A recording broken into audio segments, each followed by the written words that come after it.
Ici, pour son papier qu'il a écrit que j'ai lu, il a écrit dans le Figaro il y a quelques temps sur la campagne électorale française, j'ai été moi-même complètement sidérée de voir comme l'international, et surtout les femmes, et surtout les droits de l'homme dans le monde, n'avaient pas du tout été abordés, comme si la France, voilà, tous les problèmes des Français tournaient autour d'un franco-français. Et je pense que l'avenir des femmes dans le monde devrait être clé dans toute la transformation, dans toutes les préoccupations en termes de géopolitique de tous nos leaders. C'est-à-dire on parle de géopolitique tout le temps, on parle toujours de pétrole, d'achat, de plein de trucs, certes terriblement importants, mais on ne parle jamais du droit des femmes, et je pense que si on veut arranger, je pense que le droit des femmes et l'accès des femmes, le rôle des femmes dans la transformation politique et sociale est capital pour résoudre la plupart des problèmes du monde. Et bon, je pense que nos leaders souvent oublient. Ils n'oublient pas quand il y a une élection 6 mois après pour mettre 50% des femmes dans le gouvernement, entre autres, mais ils n'en ont pas du tout parlé, ils n'en ont pas du tout parlé au niveau du parlement. Alors, les questions sont... Diplomatowa, s'intéressant informatrice, old pendants, old camoufleurs. Amsterdam ჩვენ ამ ეტაპზე ძალიან ბევრს საუბრობთ ევროპასთან ინტეგრაციის პლატფორმაზე და მაინტერესებს რა პოზიტიური შეიძლება ჩვენ კონკრეტულად რაც საინტერესო იყო იმასთან დამატებით ვისწავლოთ.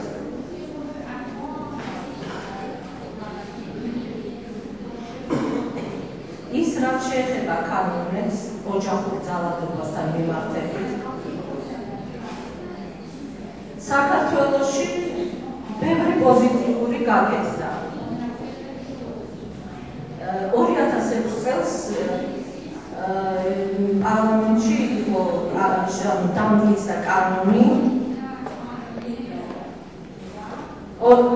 ოჯახური ძალადობისა და დაცვის შესახებ. ასევე არის სახელმწიფო დონეზე შემუშავებული გეგმა ქალთა უფლებების და ინტეგრაციის ხელშეწყობისათვის. მაგრამ ჩემი შეკითხვა არის შემდგომში. ჩვენთან არ არის კონკრეტული ბიუჯეტი, ან ის რაც მნიშვნელოვანია, მაგალითად ოჯახური ძალადობის მსხვერპლთან ხელშეწყობისათვის შემდგომ მაინც ბრუნდება ძირითადად ოჯახში. რადგან არამხარი ხელშეწყობა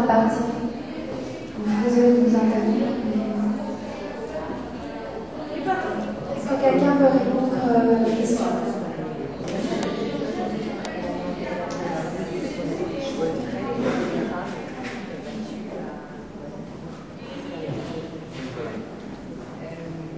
Très brièvement, vous avez vu la convention dont j'ai parlé, Michel Bachelet, l'ancienne présidente du Chili et actuellement présidente de l'UNFAM.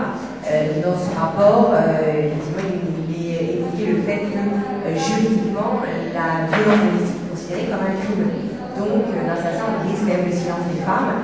Et il y a tout autour de cela, et essentiellement à la Cour européenne des droits de l'homme, différentes choses qui sont mises en place pour justement protéger les victimes, pouvoir les encadrer jusqu'à ce qu'elles puissent continuer un autre travail, parce que la question c'est la question de la dépendance en fait d'une femme, quand elle est avec son mari, effectivement il est là-bas et qu'elle ne peut pas s'en aller, qu'est-ce que cette personne fait? Alors, soit elle reste sous l'autorité de son bourreau, donc l'idée de cette convention c'est de briser le silence, de pouvoir libérer la victime, briser le silence et du bourreau et de la victime, c'est surtout les victimes qui nous intéressent principalement, et ensuite effectivement cette convention permet par différentes choses d'accéder à des centres de formation.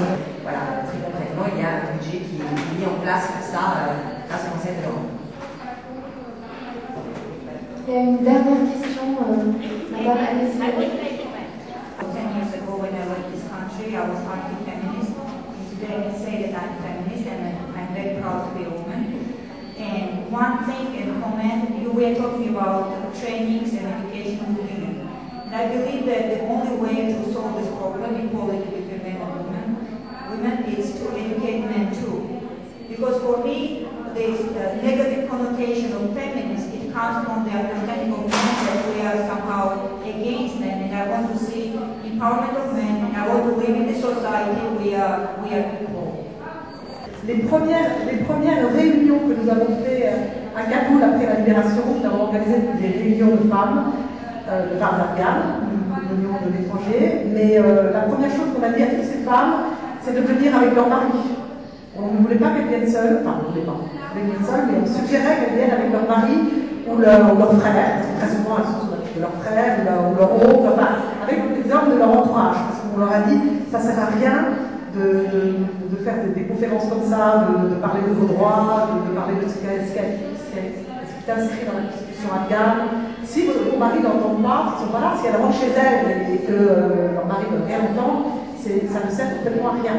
Et la deuxième chose que j'ai oublié de dire, c'est que, entre autres de l'histoire du microcrédit, de la politique, il y a une chose très importante qui a été faite en Afghanistan, ça a été fait par une des grandes amies afghanes. Et j'ai assisté à ces cours, c'est qu'elle a donné des cours, il y a beaucoup d'illettrés, vous imaginez, ce pays avait vécu beaucoup d'années de guerre, et toute la génération de mon âge, mon frère, les gens sont complètement, enfin, beaucoup sont illettrés. Alors leurs enfants sont partis à l'école, mais ils rentraient chez eux le soir, ils avaient des parents illettrés, donc elle a créé des cours, des grands secteurs, on a appelé ça, et c'était des cours pour les couples.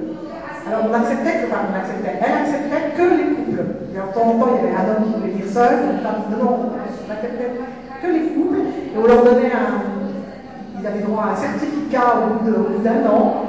Et je peux vous dire que ça a été une transformation terrible parce que ces couples-là, après, on leur a appris à se parler entre eux. Au lieu que ce soit l'homme qui allait parler, quand ils rentraient après chez eux, d'abord ils discutaient avec leurs enfants qui eux-mêmes avaient été à l'école, donc il y avait une communication qui s'est installée. Et non seulement au sein de la famille, mais au sein de la famille, mais au sein du village également. C'est-à-dire qu'ils étaient contents de partager avec d'autres couples qui avaient suivi aussi. C'est fou, vous avez tout à fait raison, c'est tellement important de mettre les hommes avec. Mais d'ailleurs, je peux vous dire qu'en Afghanistan, tous les hommes que j'ai rencontrés souffraient presque plus, enfin pas plus que leurs femmes, mais souffraient énormément de la condition des femmes, pour leurs sœurs, pour leur épouse, leur mère, pour tout le monde. Donc, je veux dire, vraiment, les hommes, je crois que c'est évidemment très important, c'est capital. Extrêmement confus dans les stéréotypes, les formes résurgentes de virilité telles qu'on l'entend. Et là, le grand défi, c'est qu'il faut vraiment éduquer, et ça passe par des préventions étatiques, c'est-à-dire des programmes qui prévoient, et la Convention en parle énormément. Ça passe également par tout un travail, peut-être des médias aussi. Et tout à l'heure, Dominique parlait de la pornographie, ça passe aussi par cette prévention-là, d'expliquer que la pornographie, c'est pas la réalité, que c'est un réel danger pour les hommes et pour les femmes. Qui s'appelle 678. C'est un film qui a été réalisé par un homme, Mohamed Diab, un Égyptien qui est sorti un mois avant la Révolution et qui est un film qui parle du harcèlement sexuel des femmes en Égypte. Et c'est un film extraordinaire parce que justement c'est un homme qui s'est attaqué à ce problème en racontant le destin de 3 femmes victimes de harcèlement sexuel en Égypte. Et c'est un film qui a eu un impact vraiment dans les couples, dans les familles, les gens qui ont été voir ce film en Égypte. Parce qu'il révélait quelque chose qui était de l'ordre du tabou, dont on ne parlait pas. Les femmes n'osent pas porter plainte en Égypte. Et le film est parti d'un fait divers, la première femme égyptienne qui a porté plainte pour harcèlement sexuel et qui a gagné son procès. Le harceleur a été condamné à 3 ans de prison, ce qui était exceptionnel en Égypte. Et donc voilà, donc ça peut effectivement passer, Florence parlait des médias, ça peut passer par un film, ça peut passer par quelque chose qui va toucher tout le monde et qui va faire changer les mentalités en profondeur. Je crois qu'on a terminé parce qu'il est déjà 21h.